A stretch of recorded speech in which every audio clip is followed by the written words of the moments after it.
VK news Uttar Pradesh Uttarakhand, सच का सारथी।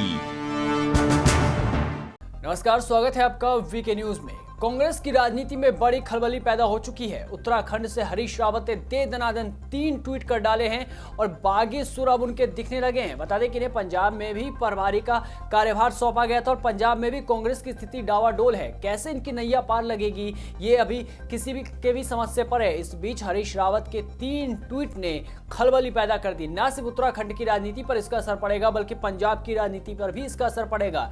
और इस ट्वीट के बाद ऐसा लग रहा है कि शायद वो राजनीति छोड़ दे या फिर कांग्रेस का दामन छोड़ दे और बीजेपी में शामिल हो जाए। इससे कांग्रेस को उत्तराखंड में भारी नुकसान पहुंच सकता है। आपको बता दें कि उन्होंने लगातार 3 ट्वीट किए, तो हम आपको उनका ट्वीट पढ़कर सुनाते हैं कि उन्होंने क्या क्या लिखा है, जिससे ऐसे कयास लगाए जा रहे हैं कि वो अब राजनीति से हट रहे हैं और हो सकता है कि पार्टी का दामन भी छोड़ दे।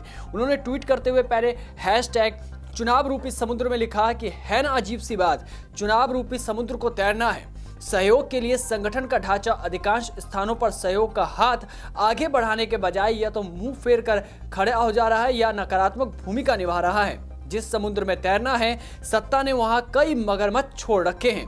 जिनके आदेश पर तैरना है, उनके नुमाइंदे मेरे हाथ पांव बांध रहे हैं। मन में बहुत बार विचार आ रहा है कि हरीश रावत अब बहुत हो गया, बहुत तैर लिए, अब विश्राम का समय है। फिर चुपके से मन के कोने में आवाज उठ रही है, ना दैन्यम ना पलायनम, बड़ी उपापोह की स्थिति में हूं, नया वर्ष शायद रास्ता दिखा दे। मुझे विश्वास है कि भगवान केदारनाथ जी इस स्थिति में मेरा मार्गदर्शन करेंगे।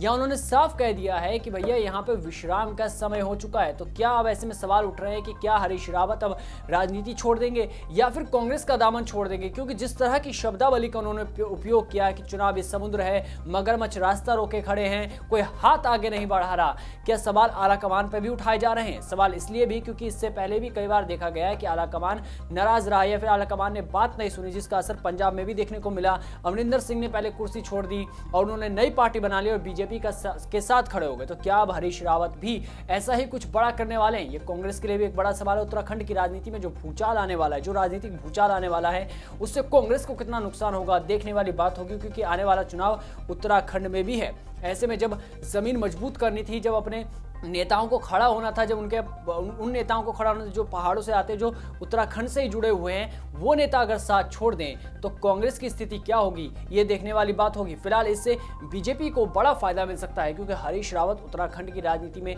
बड़े खिलाड़ी माने जाते हैं। उनका इस तरह से बैठना, इस तरह से हार मान लेना बीजेपी के लिए फायदेमंद साबित हो सकता है। इस रिपोर्ट में बस इतना ही। देश और दुनिया की तमाम बड़ी खबरों से जुड़े रहने के लिए बने रहिए वीके न्यूज के साथ। नमस्कार। ये है ड्रीम मीडिया नेटवर्क और आप देख रहे हैं देश का पहला 24/7 digital news channel VK news, राष्ट्र के नाम।